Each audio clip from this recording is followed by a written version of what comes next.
Hi hello ನಮಸ್ಕಾರ. ಇದು ಮರೆಯಲಾಗದ ಮೊದಲ ರಾತ್ರಿ. ನೀವೇನು ನಮ್ಮ ಚಾನಲ್ಗೆ ಸಬ್ಸ್ಕ್ರೈಬ್ ಆಗಿಲ್ಲ ಅಂದರೆ ಪ್ಲೀಸ್ ಸಬ್ಸ್ಕ್ರೈಬ್ ಆಗಿ.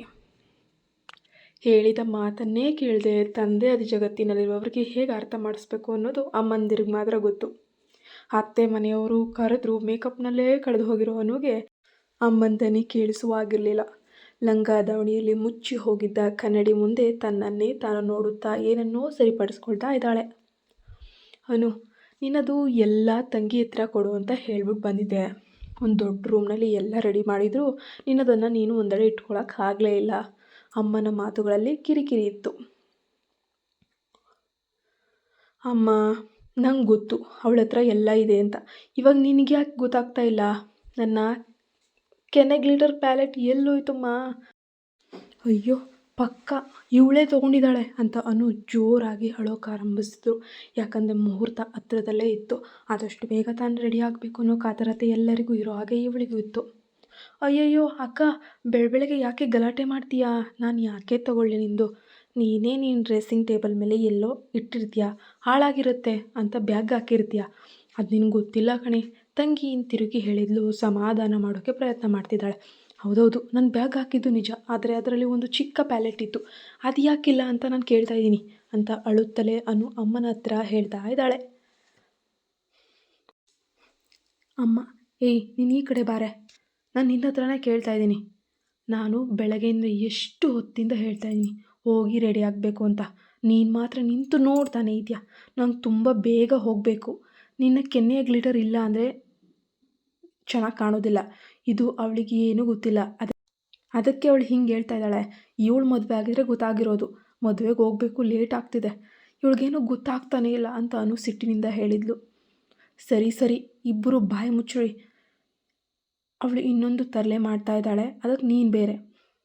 ಹೀಗೆ ಮಾಡ್ತಾನೇ ಇರ್ರಿ, ಮದುವೆ ಮುಹೂರ್ತ ಮೀರೋಗ್ಲಿ ಎಂದು ಅಮ್ಮ ಜೋರಾಗಿ ಹೇಳಿದರು. ಅವರಿಗೆ ಕೋಪ ರೇಗಿ ಹೋಗ್ತಾ ಇದೆ.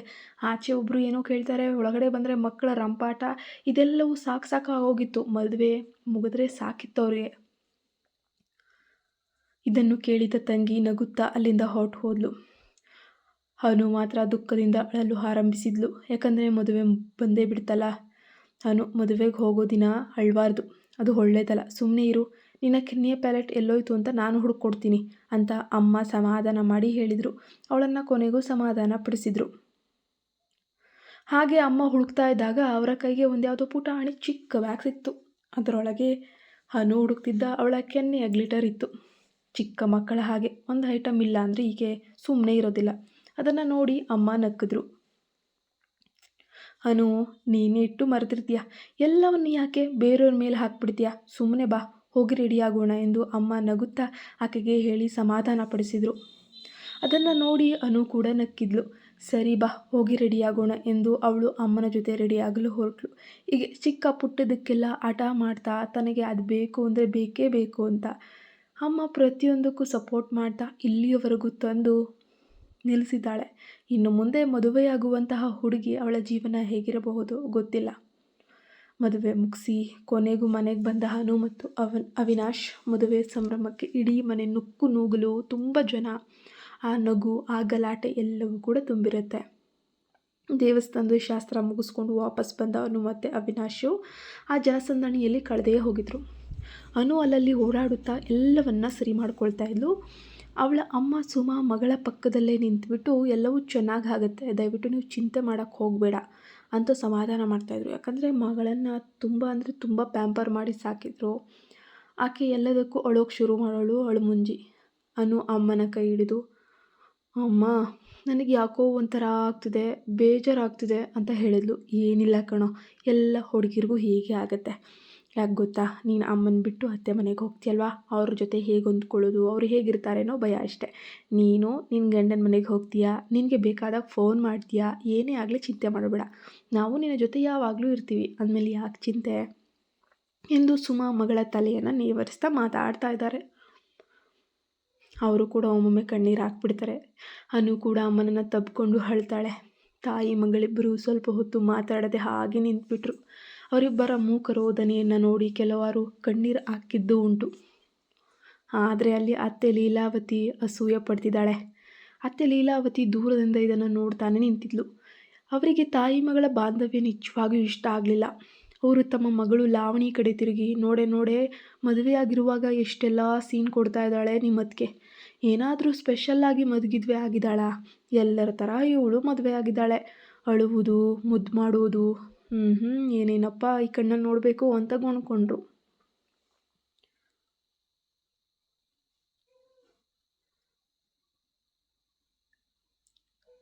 ನೀನು ಮಾತ್ರ ಯಾವತ್ತೂ ಈ ರೀತಿ ಮಾಡಲಿಲ್ಲ ಬೇಡಮ್ಮ. ಇವಳು ನೋಡು, ಒಂದು ಸಣ್ಣದೂ ಅವ್ರ ಅಮ್ಮನ ಹತ್ರ ಹೇಳ್ತಾಳೆ, ನಾನು ನಿನ್ನ ಅಮ್ಮ ಅಂತ ನೆನ್ಪಿಟ್ಕೊಳ್ಳಲು ಪ್ರಯತ್ನಿಸ್ತಾ ಇದ್ದೇನೆ, ಆದರೆ ನೀನು ನನಗೆ ಕಷ್ಟಪಡಿಸ್ತಾ ಇದೀಯ ಎಂದು ಲೀಲಾವತಿ ಮನಸ್ಸಲ್ಲೇ ನೊಂದ್ಕೊಂಡ್ರು. ಅಯ್ಯೋ ಅನು, ಬಾ ಹೋಗೋಣ. ನೀನಿನ್ನು ಸ್ಪೆಷಲ್ಲಾಗಿ ಮದುವೆಯಾಗಿಲ್ಲ ಅಲ್ವಾ? ಎಲ್ಲರೂ ಗಂಡನ ಮನೆಗೆ ಹೋಗ್ತಾರೆ, ನಾವು ಹಾಗೆ ಅಲ್ವಾ, ಮದುವೆಯಾಗಿ ನಮ್ಮ ಗಂಡನ ಮನೆಗೆ ಬಂದಿದ್ದು, ಅದಕ್ಕೆ ಇಷ್ಟೊಂದು ದೊಡ್ಡ ರಾಮಾಯಣ ಮಾಡಬೇಕಾ? ಎಲ್ಲರೂ ನೋಡ್ತಾ ಇದ್ದಾರೆ, ಇಷ್ಟು ದೊಡ್ಡ ಸೀನ್ ಬೇಕಾಗಿಲ್ಲ ಅಂತ ಹೇಳಿ ಲೀಲಾವತಿ ಅನು ಬಳಿ ಹೇಳಿದ್ರು. ಕೊನೆಗೆ ಎಲ್ಲರೂ ಕೂಡ ಸಮಾಧಾನ ಪಡಿಸ್ಕೊಂಡ್ರು. ಆಕೆಯ ಮಾತನ್ನು ಗಂಭೀರವಾಗಿ ತಗೊಳಕ್ಕೆ ಹೋಗಲಿಲ್ಲ. ಅಕ್ಷಯ ಪಾತ್ರೆಯನ್ನು ಹಿಡಿದು, ಈ ಪಾತ್ರೆ ಮನೆಯ ಸಂಪತ್ತಿನಿಂದ ತುಂಬಿರಲಿ ಅಂತ ಹೇಳಿ ಅವಳ ಕೈಲಿ ಹಕ್ಕಿಯನ್ನು ಹಾಕ್ಸಿದ್ರು. ಹಾಗೆ ಅವಳನ್ನು ಒಳಗೆ ಬರಮಾಡಿಕೊಂಡ್ರು. ಆದರೆ ಆಕೆಯ ಮುಖದಲ್ಲಿ ಒಂದು ರೀತಿಯ ವ್ಯಂಗ್ಯವಿತ್ತು. ಇಲ್ಲಿಂದ ನಿನ್ನ ಒಂದು ಯುದ್ಧ ಶುರುವಾಗುತ್ತೆ ಅನಿಸುತ್ತೆ ಅನ್ನೋದು ಅವರಿಬ್ಬರ ಮುಖದಲ್ಲಿಯೂ ಇತ್ತು. ರಾತ್ರಿ ಎಲ್ಲರೂ ಮಲಗಲು ಹೋದ ನಂತರ ಲೀಲಾವತಿ ತಮ್ಮ ಮಗಳು ಲಾವಣಿಯನ್ನು ರೂಮಿಗೆ ಕರೆದ್ರು. ನೋಡೇ ಲಾವಣಿ, ಆ ಹುಡುಗಿಗೆ ಇಷ್ಟು ಬೇಗ ಎಲ್ಲವನ್ನು ಕೊಡೋಕ್ಕಾಗಲ್ಲ. ಅವಳ ತಾಯಿ ಅವಳಿಗೆ ಮೊದಲೇ ಎಲ್ಲ ಹೇಳ್ಬಿಟ್ಟಿದ್ದಾಳೆ. ನಾವು ಅವಳು ಮೊದಲ ರಾತ್ರಿಯನ್ನು ಹಾಳು ಮಾಡಲೇಬೇಕು. ನಾನೇ ಒಂದು ಪ್ಲ್ಯಾನ್ ಮಾಡಿದ್ದೀನಿ ಅಂತ ಲೀಲಾವತಿ ಹೇಳಿದ್ಲು. ಹೇಳಮ್ಮ, ಏನು ಪ್ಲ್ಯಾನಮ್ಮ ಎಂದು ಲಾವಣಿ ಬಹಳ ಕುತೂಹಲದಿಂದ ಕೇಳಿದ್ಲು. ಅವಳಿಗೂ ಅಮ್ಮನ ರೀತಿ ಕಿತಾಪತಿ ಮಾಡೋದಂದರೆ ಬಹಳ ಖುಷಿ. ಅವಳು ಆ ರೂಮಿಗೆ ಹೋಗ್ತಿದ್ದ ಹಾಗೆ ನಾನು ನನ್ನ ಮಗನಿಗೆ ಅಯ್ಯೋ ಅಯ್ಯೋ ಅಯ್ಯೋ ಹೊಟ್ಟೆ ನೋವು ಬಂದುಬಿಟ್ಟಿದೆ ಅಂತ ಚೀರಾಡ್ತಾ ಕಿರ್ಚಾಡಿ ಹೋಗಿ ನಾರ್ಮಲಾಗಿ ಏನಾದರೂ ವಿಷಯ ಹರಡಬೇಕು. ಅಮ್ಮ, ಇದು ತುಂಬ ಚೆನ್ನಾಗಿದೆ, ನಾವು ಹೀಗೆ ಮಾಡೋಣ ಅಂತ ಲಾವಣಿ ನಕ್ಕಿದ್ಲು. ಲೀಲಾವತಿ ಮತ್ತು ಲಾವಣಿ ಇಬ್ಬರು ಸೇರಿ ಅನು ಮತ್ತು ಅವಿನಾಶ್ ಅವರ ಮೊದಲ ರಾತ್ರಿಯನ್ನು ಹಾಳು ಮಾಡೋಕ್ಕೆ ಒಂದು ದೊಡ್ಡ ಯೋಜನೆ ಹಾಕೇ ಬಿಟ್ರು. ಆ ಕಡೆ ಅನು ಮತ್ತು ಅವಿನಾಶ್ ತಮ್ಮ ಮೊದಲ ರಾತ್ರಿಯ ಕನಸನ್ನು ಕಾಣ್ತಾ ಇದ್ದಾರೆ. ಅವರು ಕೂಡ ಎಲ್ಲರ ಹಾಗೆ ಆಸೆಯನ್ನು ಹೊತ್ತಿದ್ರು. ಆದರೆ ಅವರಿಗೆ ಗೊತ್ತೇ ಇರಲಿಲ್ಲ, ಅವರ ಕನಸನ್ನು ಹಾಳು ಮಾಡಲು ಅವರದೇ ಮನೆಯವರು ದೊಡ್ಡದಾದ ಪ್ಲ್ಯಾನನ್ನು ಹೆಣೆದಿದ್ದಾರೆ. ಮೊದಲ ರಾತ್ರಿಯ ಸುಂದರ ವಾತಾವರಣದಲ್ಲಿ ಅನು ಮತ್ತು ಅವಿನಾಶ್ ಕೊಠಡಿಯೊಳಗೆ ಬಂದರು. ಇಬ್ಬರು ಮಾತಾಡೋಕ್ಕೆ ಶುರು ಮಾಡಿದ್ರು. ಅಷ್ಟರಲ್ಲಿ ಬಾಗಿಲ ಬಡಿದ ಸದ್ದಾಯಿತು. ಅನು ಸ್ವಲ್ಪ ಗಲಿಬಿಲಿಗೊಂಡ್ಳು. ಯಾರು ಯಾರು ಅಂತ ಅವಿನಾಶ್ ಕೇಳ್ದ. ಅವಿನಾಶ್, ಬೇಗ ಬಾ, ಅಯ್ಯೋ ನನಗೆ ತುಂಬ ಹೊಟ್ಟೆ ನೋವು ಶುರುವಾಗ್ಬಿಟ್ಟಿದೆ, ತಡೆಯೋಕ್ಕಾಗ್ತಿಲ್ಲ ಕಣೋ ಅಂತ ಲೀಲಾವತಿ ಜೋರಾಗಿ ಕೂಗ್ತಾ ಇದ್ದಾರೆ. ಅವರಿಬ್ಬರಿಗೂ ಬಹಳ ಆಶ್ಚರ್ಯವಾಯಿತು. ಲೀಲಾವತಿ ಮತ್ತು ಲಾವಣಿ ತಮ್ಮ ಪ್ಲ್ಯಾನ್ನಂತೆ ನಾಟಕವನ್ನು ಶುರು ಮಾಡಿದ್ರು. ಲಾವಣಿ, ಅಣ್ಣ ಬೇಗ ಬಾರೋ, ಅಮ್ಮಂಗೇನೋ ಆಗ್ತಿದೆಯಂತೆ ಅಂತ ಜೋರಾಗಿ ಕಿರ್ಚೋಕ್ಕೆ ಶುರು ಮಾಡಿದ್ಲು. ಅನು ಮತ್ತು ಅವಿನಾಶ್ ಬಳಿ ಬಂದು ಹೇಳಿದ್ಲು. ಅವಿನಾಶ್ಗೆ ಏನು ತಿಳಿಲಿಲ್ಲ, ಏನು ಹೇಳಬೇಕು ಅಂತಲೂ ಗೊತ್ತಾಗ್ತಾ ಇಲ್ಲ. ಫುಲ್ಲು ಗಲಿಬಿಲಿ ಆಗ್ಬಿಟ್ಟ. ತನ್ನ ತಾಯಿ ಹತ್ತಿರ ಓಡಿ ಹೋಗ್ತಾನೆ. ಅನು ಅವನನ್ನು ಹಿಂಬಾಲಿಸ್ತಾಳೆ. ಅವರಿಬ್ಬರು ಲೀಲಾವತಿಯನ್ನು ಸಮಾಧಾನಪಡಿಸಲು ಪ್ರಯತ್ನಿಸ್ತಿದ್ರು. ಆದರೆ ಅನುಗೆ ಅತ್ತೆ ಮತ್ತು ನಾದಿನಿಯ ಮಾತಿನಲ್ಲಿ ಏನೋ ಒಂದು ರೀತಿಯ ವ್ಯತ್ಯಾಸವಿದೆ ಎಂದು ಗೊತ್ತಾಯಿತು. ಯಾಕಂದರೆ ಅತ್ತೆ ಆವಾಗಿಂದಲೂ ಕೂಡ ಪ್ರತಿ ಮಾತಿನಲ್ಲೂ ವ್ಯಂಗ್ಯ ಮಾತಾಡಿ ಆಕೆಗೆ ಚುಚ್ತಾ ಇದ್ದದ್ದು ಬಹಳ ಚೆನ್ನಾಗಿ ಅರ್ಥ ಆಗಿಬಿಟ್ಟಿತ್ತು ಈಕೆ ಏನು ಅನ್ನೋದು ಸೊಸೆಗೆ. ಆದರೂ ಅವಳು ಏನೂ ಹೇಳದೆ ಸುಮ್ಮನಾಗ್ಬಿಟ್ಳು. ಅವಿನಾಶ್ ತನ್ನ ತಾಯಿ ಮತ್ತು ತಂಗಿ ಆಡ್ತಿದ್ದ ನಾಟಕವನ್ನು ಗಮನಿಸಿದ. ಅವನಿಗೆ ಕೋಪ ಬರಲಿಲ್ಲ, ಬದಲಿಗೆ ತಾಯಿಯ ಈ ವರ್ತನೆಯಿಂದ ಮನಸ್ಸಿಗೆ ಬಹಳವಾಗಿ ನೋವಾಯಿತು. ಆತ ತಾಯಿಗೆ, ಅಮ್ಮ ನೀನು ಸರಿ ಇದೆಯಾ ಅಂತ ಕೇಳ್ದ. ಲೀಲಾವತಿ, ಹೌದು ನಾನು ಸರಿ ಇದ್ದೀನಿ, ಆದರೆ ನನಗೆ ಒಂಥರ ಆಗ್ತಿದೆ ಅಂತ ಹೇಳಿದರು. ಅವಿನಾಶ್ ಅವರನ್ನು ಸ್ವಲ್ಪ ಸಮಯದವರೆಗೆ ನೋಡ್ತಿದ್ದ. ಆದರೆ ಅನುಗೆ ಏನೂ ಹೇಳಿಲ್ಲ. ಇಬ್ಬರು ತಮ್ಮ ಕೋಣೆಗೆ ವಾಪಸ್ ಬಂದರು.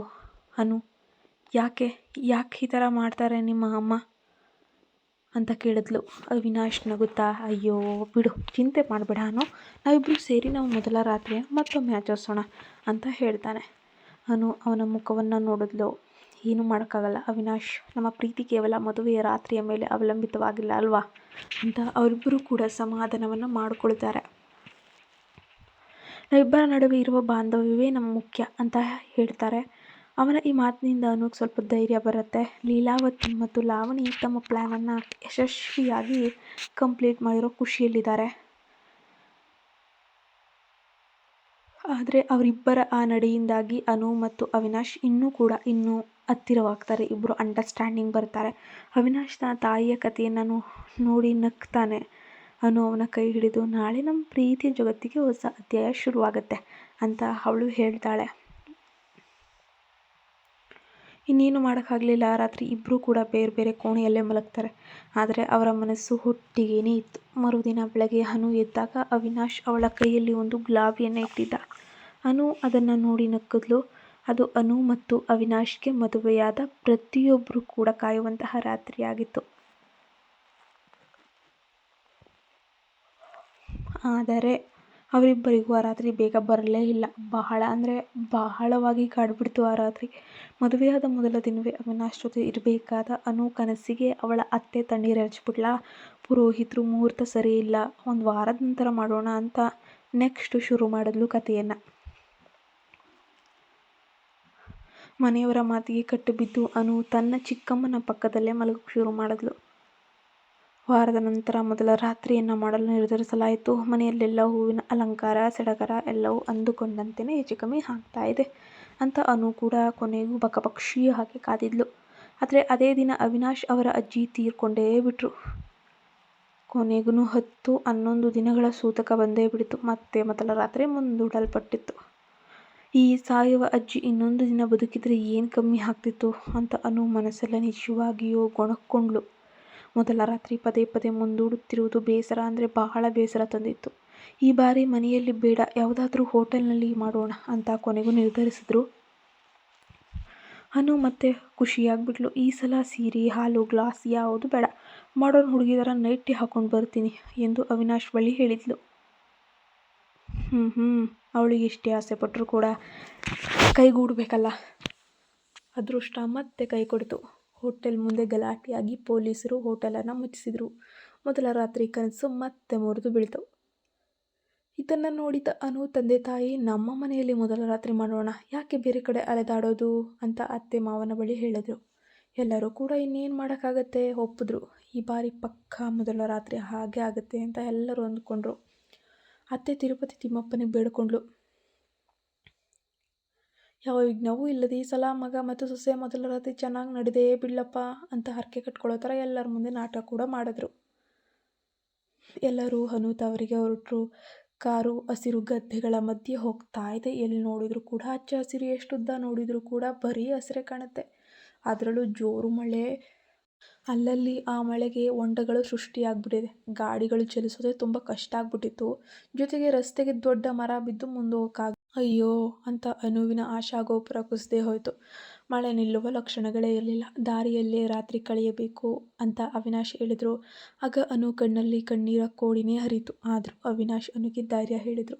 ದೂರದಲ್ಲಿ ಒಂದು ಚಿಕ್ಕ ಗುಡಿಸಲು ಕಂಡಿತ್ತು. ಅಲ್ಲಿ ಒಬ್ಬ ವೃದ್ಧೆ ಇದ್ರು. ಅವರೇ ಈ ದಂಪತಿಗೆ ಆಶ್ರಯವನ್ನು ಕೊಡ್ತಾರೆ. ಆ ಗುಡಿಸಲಿನ ವೃದ್ಧೆ ಇಬ್ಬರಿಗೂ ಗಂಜಿಯನ್ನು ಕೊಡ್ತಾರೆ. ತಾನು ಹೊರಗೆ ಮಲಗ್ತೇನೆ, ನೀವು ಒಳಗೆ ಮಲಗಿ ಎಂದು ಅನು ಮತ್ತು ಅವಿನಾಶ್ಗೆ ಜಾಗವನ್ನು ಕೊಡ್ತಾರೆ. ನಿಜವಾಗಿಯೂ ತಿರುಪತಿ ತಿಮ್ಮಪ್ಪನಿಗೆ ಆಕೆ ಏನಂತ ಬೇಡ್ಕೊಂಡ್ಲೋ ಅದರ ತಿರುಪತಿ ತಿಮ್ಮಪ್ಪ ವರವನ್ನು ಕೊಟ್ಟೇ ಬಿಟ್ಟ. ಆ ಸಣ್ಣ ಗುಡಿಸಿನಲ್ಲಿ ಮಳೆ, ಗುಡುಗು, ಮಿಂಚಿನ ಮಧ್ಯೆ ಆ ಇಬ್ಬರು ಒಂದಾದರು. ತಾವು ಇಷ್ಟು ದಿನ ಕಾದಿದ್ದ ಮೊದಲ ರಾತ್ರಿ ಹೀಗೆ ನಡೆಯುತ್ತದೆ ಎಂದು ಅವರಿಬ್ಬರು ಕನಸಿನಲ್ಲೂ ಕೂಡ ಅಂದುಕೊಂಡಿರಲಿಲ್ಲ. ಬೆಳಗ್ಗೆ ಎದ್ದ ಅನು ಅವಿನಾಶ್ ಭುಜಕ್ಕೆ ಹೊರಗಿ ಅತ್ತೆ ವೆಂಕಟರಮಣನಿಗೆ ಕಟ್ಟಿದ್ದ ಮುಡುಪು ವ್ಯರ್ಥವಾಗಲಿಲ್ಲ ಅಂತ ಭಾವಿಸ್ತಾಳೆ. ಅಜ್ಜಿ ಕೊಟ್ಟ ಬಿಸಿ ಬಿಸಿಯಾದ ಕಾಫಿಯನ್ನು ಕುಡಿದು ಇಬ್ಬರು ಕೂಡ ಹೊರಟರು. ಕಾರು ಮನೆ ಕಡೆ ಹೊರಟಿತ್ತು. ಬೆಳಗ್ಗೆ ಕಾರು ಮನೆಯತ್ತ ಓಡ್ತಾ ಇತ್ತು. ಅನು ಅವಿನಾಶ್ ಭುಜಕ್ಕೆ ಹೊರಕೊಂಡಿದ್ಲು. ಕೊನೆಗೂ ಅವಳ ಮುಖದಲ್ಲಿ ನಗು, ಒಂದು ನೆಮ್ಮದಿ, ಕಣ್ಣುಗಳಲ್ಲಂತೂ ಏನೋ ಒಂದು ರೀತಿಯ ಮಿಂಚು. ಹೌದು, ಮೊದಲ ರಾತ್ರಿಗಾಗಿ ಕಾಯುತ್ತಿದ್ದ ಅವರಿಬ್ಬರಿಗೆ ನಿರೀಕ್ಷೆ ಇಲ್ಲದೆ ಸಿಕ್ಕ ಒಂದು ಹಳ್ಳಿಯ ಮಳೆಯ ರಾತ್ರಿಯ ಪ್ರೀತಿಯ ನೈಜ ಅರ್ಥವನ್ನು ಕಲಿಸಿತ್ತು. ಕೊನೆಗೂ ಅದೆಲ್ಲ ವಿಧಿ ಆಟ ಇರಬೇಕು ಅಂತ ಅನು ಅಂದ್ಕೊಂಡ್ಳು. ಅವಿನಾಶ್ ಅನು ಕಡೆ ತಿರುಗಿ, ನಿನ್ನೆ ರಾತ್ರಿ ಮರ ಬಿದ್ದು ಹೋಯಿತು ಅಂತ ಬೇಜಾರು ಮಾಡ್ಕೊಂಡಿದ್ದೆ ಅಲ್ವಾ, ಆದರೆ ಆ ಮರ ಬಿದ್ದಕ್ಕೆ ತುಂಬ ಖುಷಿಯಾಯಿತು. ಆ ಖುಷಿಗೆ ಅದೇ ಕಾರಣವಾಗಿದ್ದು ಎಂದ ಅನು ಅವನ ಕಣ್ಣಲ್ಲಿ ಕಣ್ಣಿಟ್ಟು. ನನಗೂ ಹೀಗೆ ಅನ್ನಿಸ್ತದೆ. ಇಷ್ಟು ದಿನ ನಾವು ಕಳೆದಕ್ಕಿಂತ ಇದ್ದಕ್ಕಿದ್ದ ಹಾಗೆ ಸಿಕ್ಕ ಈ ಕ್ಷಣಗಳು ಹೆಚ್ಚು ಮಧುರವಾಗಿದೆ ಅಂತ ನಕ್ಕದ್ಲು. ನಾನಂತೂ ಆ ಕ್ಷಣ ಭಾವಿಸೇ ಇರಲಿಲ್ಲ. ನಮ್ಮ ಜೀವನ ಈ ರೀತಿಯಾಗಿ ಶುರುವಾಗಬಹುದು, ಆ ಜಾಗದಲ್ಲಿ, ಆ ಗುಡಿಸಲಲ್ಲಿ ಶುರುವಾಗತ್ತೆ ಅಂತ. ಅವಿನಾಶ್ ಅವಳ ಕೈ ಹಿಡಿದು, ನಾವು ಎಷ್ಟೇ ಪ್ಲ್ಯಾನ್ ಮಾಡಿದರೂ ಕೂಡ ವಿಧಿ ನಮಗಾಗಿ ಬೇರೆ ಯಾವುದೋ ಒಂದು ಸುಂದರವಾದ ಪ್ಲ್ಯಾನ್ ಮಾಡಿರುತ್ತೆ. ಹೋಟೆಲ್ನಲ್ಲಿ ಹೂವಿನ ಅಲಂಕಾರದ ಮಧ್ಯೆ ಆಗಬೇಕಾಗಿದ್ದು ನಮ್ಮ ಮೊದಲ ರಾತ್ರಿ ಗುಡುಗು ಮಿಂಚಿನ ಮಧ್ಯೆ ಆಯಿತು. ಒಬ್ಬ ಮುದುಕಿಯ ಗುಡಿಸಲಿನಲ್ಲಿ ನಡೆಯಿತು ಅಷ್ಟೆ. ಇದು ಎಂದೆಂದಿಗೂ ಮರೆಯಲಾಗದ ಅನುಭವವಾಗಿ ಉಳಿಯುತ್ತೆ ಅಂತ ಹೇಳ್ತಾನೆ. ಅವನ ಮುಖ ಅರಳಿತು. ನಿಮಗೆ ನೆನಪಿದೆಯಾ, ನಾನು ನೈಟಿ ಹಾಕ್ಕೊಂಡು ಬರ್ತೀನಿ ಅಂತ ಅಂದಿದ್ದೆ. ಆದರೆ ಆ ಮಳೆಯ ರಾತ್ರಿ ನನಗೆ ಯಾವ ಸೀರೆ ನೈಟಿ ಕೂಡ ನೆನಪೇ ಆಗಲಿಲ್ಲ. ನೀವೊಬ್ಬರೇ ನನ್ನ ಕಣ್ಣೆದುರು ಇದ್ದದ್ದು. ಆ ಕ್ಷಣದಲ್ಲಿ ನಾವು ಯಾರು, ಎಲ್ಲಿಗೆ ಬಂದಿದ್ದೀವಿ, ಎಲ್ಲಿದ್ದೇವೆ ಅನ್ನೋದೆಲ್ಲ ಮರೆತೇ ಹೋಗಿತ್ತು ಅಂತ ನಾಚಿಕೊಂಡ್ಳು. ಅವಿನಾಶ್ ಆ ಮಾತು ಕೇಳಿ ನಕ್ಕ. ಹೌದು, ನಾವು ನಮ್ಮ ಅಜ್ಜಿ ಬಗ್ಗೆ ಮನಸ್ಸಲ್ಲೇ ಗೊಂಡ್ಕೊಂಡಿದ್ದೆ. ಅಜ್ಜಿ ಇನ್ನೂ ಒಂದು ದಿನ ಬದುಕಿದರೆ ಸಾಕಿತ್ತು ಅಂತ ಅಂದ್ಕೊಂಡಿದ್ದೆ. ಆದರೆ ಇವತ್ತು ಯಾವುದೋ ಅಜ್ಜಿ ಅಷ್ಟು ಬೇಗ ಹೋಗಿದ್ದು ಕೂಡ ನಮ್ಮಿಬ್ಬರ ಒಳ್ಳೆಯದಕ್ಕೆ ಅಂತಲೇ ಅಂದುಕೊಳ್ತೇನೆ ಅಂತ ಅಂದ್ಲು. ಅವಿನಾಶ್ ಅನು ಮಾತು ಕೇಳಿ ಗಂಭೀರನಾದ. ಹಾಗೆಲ್ಲ ಹೇಳಬೇಡ ಅನು, ಪ್ರತಿಯೊಂದು ಘಟನೆಗೂ ಅದರದೇ ಆದ ಕಾರಣ ಇರುತ್ತೆ. ಅದೇನೇ ಆದರೂ ಕೂಡ ಒಳ್ಳೆಯದಕ್ಕೆ ಆಗಿರುತ್ತೆ. ಆ ಎಲ್ಲ ವಿಘ್ನಗಳು ನಮ್ಮ ಪ್ರೀತಿಯನ್ನು ಪರೀಕ್ಷಿಸುವುದಕ್ಕೂ ಆಗಿರ್ಬೋದು ಅಲ್ವಾ? ನನಗೇನೋ ಹಾಗೆ ಅನಿಸುತ್ತೆ. ನಾವು ಒಬ್ಬರಿಗೊಬ್ಬರು ಎಷ್ಟು ಬೇಕು ಅಂತ ಈ ಘಟನೆಗಳು ಹೇಳಿದ್ವು. ಅನು ನಿಧಾನವಾಗಿ ಅವನ ಕೈ ಮೇಲೆ ತಲೆ ಇಟ್ಟು, ನನ್ನ ತಪ್ಪು ತಿಳಿಬೇಡಿ, ನಿಮ್ಮ ಮಾತು ನನಗೀಗ ಅರ್ಥ ಆಯಿತು. ನಿಜವಾದ ಪ್ರೀತಿ ಅರಮನೆಯಲ್ಲೆಲ್ಲ ಗುಡಿಸಿನಲ್ಲಿಯೂ ಅರಳುತ್ತೆ ಅಂತ ನಮ್ಮಿಬ್ಬರಿಗೂ ನಿನ್ನೆ ರಾತ್ರಿ ಗೊತ್ತಾಯಿತು. ಎಲ್ಲ ಅಡೆತಡೆಗಳು ಬರೀ ನಮ್ಮನ್ನು ಇನ್ನಷ್ಟು ಹತ್ತಿರ ತರ್ತವೆ ಅಷ್ಟೇ ಅಂತ ಅಂದ್ಲು. ಕಾರ್ ಚಲಿಸ್ತಿದ್ದಾಗ ಅವಿನಾಶ್ ಯಾವುದಾದ್ರೂ ಒಂದು ಸುಂದರವಾದ ಹಾಡು ಹಾಡ್ತೀಯಾ ಅನು ಅಂತ ಕೇಳ್ತಾನೆ. ಹಾಂ, ಹೀಗ್ಯಾಕೆ ಹಾಡು ಅನು ನಗುತ್ತಾ. ನಾನು ಯಾಕೆ ಹಾಡಬೇಕು? ನಮ್ಮ ಪ್ರೀತಿಯ ಕಥೆಯೇ ಒಂದು ಸುಂದರವಾದ ಹಾಡಿನ ಥರ ಇದೆ ಅಲ್ವಾ? ಪ್ರತಿ ಸಾಲು ಕೂಡ ತುಂಬ ರೋಮಾಂಚನ ಮತ್ತು ಮನಸ್ಸಿಗೆ ತುಂಬಿ ಬರುತ್ತೆ ಅಂತ ಹೇಳಿದ್ಲು. ಬೆಳಗ್ಗೆ ಪ್ರಕಾಶಮಾನವಾಗಿರುವ ಮಳೆಯ ನಂತರ ಎಲ್ಲವೂ ಕೂಡ ತಂಪಾಗಿತ್ತು ಮತ್ತು ತಾಜಾವಾಗಿತ್ತು. ಕಿಟಕಿಯಿಂದ ಹೊರಗೆ ನೋಡುತ್ತಿದ್ದ ಅನು ಮನದಲ್ಲೇ ಅಂದುಕೊಂಡ್ಳು, ಪ್ರೀತಿ ಅಂದರೆ ಬರೀ ಒಂದು ರಾತ್ರಿ ಅಲ್ಲ, ಅದು ಒಂದು ಇಡೀ ಜೀವನದ ಪ್ರಯಾಣ. ಒಂದು ಪ್ರೀತಿ ಮಾಡುವ ಸಂಗಾತಿ ಸಿಕ್ಬಿಟ್ರೆ 2 ದಿನ ಇದ್ದರೂ ಸಾಕು, ಆ ಜೀವನನೇ ಸಾರ್ಥಕ ಅನಿಸುತ್ತೆ. ಈ ಕತೆ ಹೇಗಿತ್ತು? ನಮ್ಮ ಚಾನಲ್ಗೆ ನೀವಿನ್ನೂ ಸಬ್ಸ್ಕ್ರೈಬ್ ಆಗಿಲ್ಲ ಅಂದರೆ ಪ್ಲೀಸ್ ಸಬ್ಸ್ಕ್ರೈಬ್ ಆಗಿ ಸಪೋರ್ಟ್ ಮಾಡಿ ಸ್ನೇಹಿತರೆ.